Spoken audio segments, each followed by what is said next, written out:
Bayangkan aja misalkan teman-teman di 2014 sampai 2019 itu oposisi masih ada. 2019 sampai tahun 2024 oposisi tidak ada. 2024 sampai tahun 2029 apalagi yang mau ditiadakan? Kan seperti itu logikanya. Ya.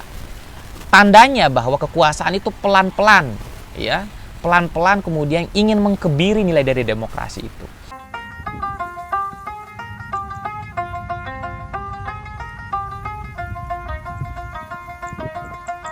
Halo teman-teman semua, kembali lagi bersama saya Yusril Iza Mahendra. Hari ini saya di tengah sawah, di antara padi yang mulai menguning, sambil nikmatin ya aktivitas media sosial. Dan bahkan banyak ya muncul beberapa berita di hari ini, bahkan itu berkaitan dengan perpanjangan masa jabatan presiden. Dan menurut saya ini adalah sebuah isu yang sebenarnya sudah usang, tetapi terus digoreng oleh beberapa orang yang terus ingin gemuk di lingkaran kekuasaan, terus ingin menjilat kepada kekuasaan, mengagung-agungkan kekuasaan, memuji-muji kekuasaan hanya untuk memperkaya, mendapatkan keuntungan dari lingkaran kekuasaan. Nah teman-teman semua, padahal kita tahu bahwa Presiden Joko Widodo beberapa waktu yang lalu, bahkan sering sekali ya di kanal YouTube Sekretariat Negara atau di beberapa media sosial menyampaikan secara terbuka bahwa ya beliau tidak sepakat tentang perpanjangan masa jabatan presiden. Karena ya menurut beliau perpanjangan masa jabatan presiden ini melanggar konstitusi. Saya sampaikan ada benarnya juga apa yang beliau sampaikan. Dan ini sejalan dengan keinginan beberapa intelektual yang memang benar-benar merasa bahwa perpanjangan masa jabatan presiden ini adalah upaya untuk mengembalikan Indonesia ke era Orde Baru, di mana pembatasan masa jabatan presiden itu tidak ada.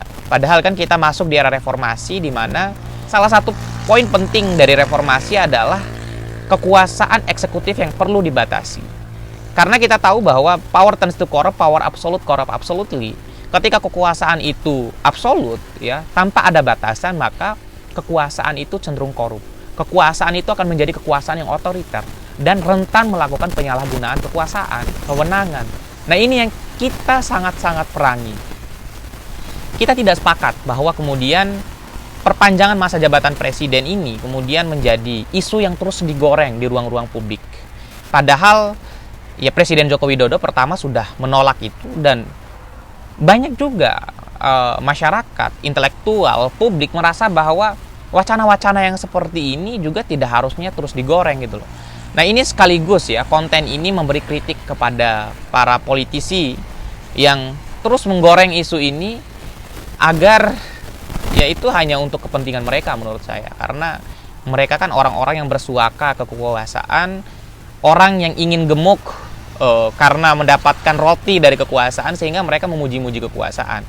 Sehingga mereka menutup mata mereka bahwa perpanjangan masa jabatan presiden itu adalah perbuatan yang inkonstitusional, keinginan yang melanggar konstitusi, melanggar nilai-nilai demokrasi, dan tidak menghargai jasa para ya aktivis 98 yang telah menumpahkan darah dan bahkan mengorbankan nyawa mereka untuk memperjuangkan reformasi di negeri ini.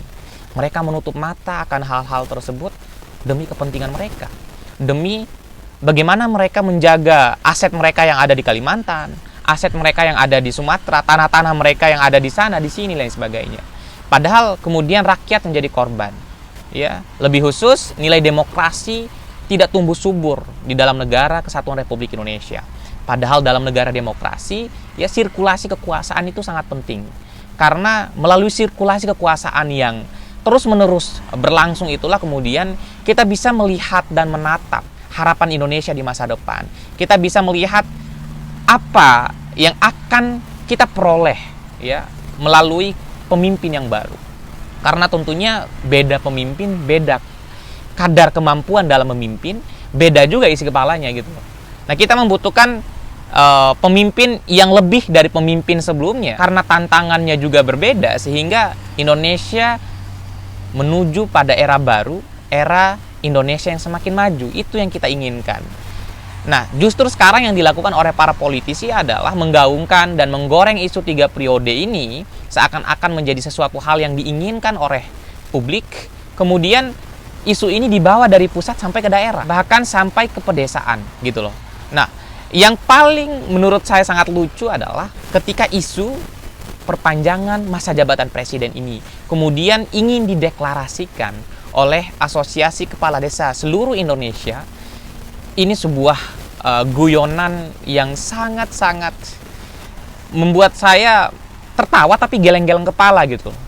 Karena ya, harusnya ada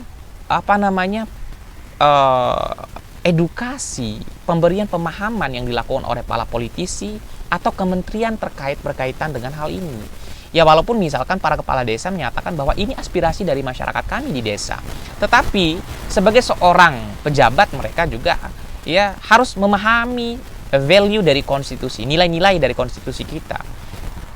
Seperti yang saya sampaikan di awal tadi, bahwa konstitusi pasca reformasi itu adalah konstitusi yang diperjuangkan oleh orang-orang yang bahkan mengorbankan nyawa mereka, para mahasiswa waktu itu. Jangan sampai kemudian mental kepala desa, misal ya, mental para kepala desa ini akhirnya sama dengan mental para politisi yang menjilat kepada kekuasaan. Ya, akhirnya kemudian ingin gemuk juga gitu kan. Padahal mereka menciderai nilai dari demokrasi, menciderai ya, tujuan daripada reformasi bahwa pembatasan kekuasaan itu menjadi nilai yang paling penting, yang menjadi standar bahwa demokrasi akan tumbuh subur di negara kesatuan Republik Indonesia. Nah, ini yang harus dipahami. Dan konten kali ini untuk memberikan kritik kepada politisi, ya, kepada orang-orang yang selalu menjilat kepada kekuasaan. Hentikan. Saya ingin sampaikan ya, hentikan upaya untuk menggoreng ini. Presiden Joko Widodo sudah menutup diri, tidak ingin memperpanjang masa jabatan presiden, dan para politisi nggak usah menyanjung-nyanjung kekuasaan gitu loh.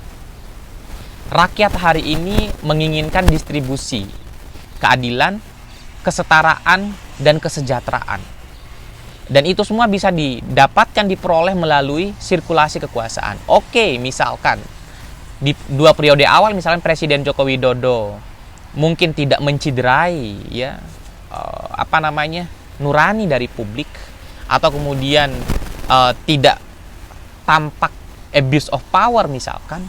Khawatirnya saya ketika masuk di dalam periode ketiga ya, karena kekuasaan ini terlalu gemuk, akhirnya kemudian bisa overconfident juga akhirnya kekuasaan, merasa bahwa oke, ternyata rakyat selalu menginginkan saya menjadi presiden dan lain sebagainya. Ini kekhawatiran ya, ini kekhawatiran, bukan ingin menjustifikasi dan lain sebagainya. Bayangkan aja misalkan teman-teman di 2014 sampai 2019 itu oposisi masih ada. 2019 sampai tahun 2024 oposisi tidak ada. 2024 sampai tahun 2029 apalagi yang mau ditiadakan? Kan seperti itu logikanya.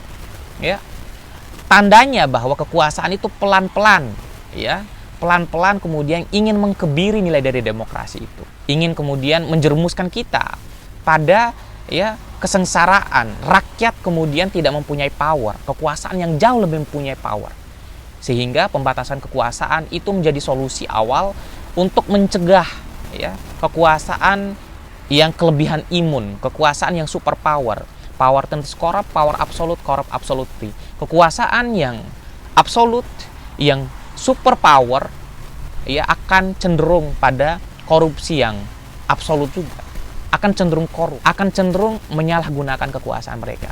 Sehingga teman-teman semua, oke, kita sekarang rubah ya mindset kita, rubah pandangan kita tentang isu 3 periode ini. Isu 3 periode ini menjadi sesuatu hal yang tidak perlu lagi kita bicarakan. Walaupun memang banyak prestasi misalkan dari Presiden Joko Widodo yang menurut orang-orang yang memperjuangkan 3 periode masa jabatan presiden, tetapi jangan sampai kemudian keinginan itu melucuti, mengkhianati nilai penting dari demokrasi. Itu yang saya khawatirkan dan mungkin para intelektual juga khawatirkan. Nah, teman-teman semua, untuk seluruh politisi di seluruh Indonesia, khususnya kepada politisi yang ingin terus menjilat kepada kekuasaan, memuji kekuasaan untuk memperpanjang masa jabatan presiden, salam hangat saya mewakili para petani di sini, ya, para petani yang sudah hampir menguning padi mereka dan merunduk.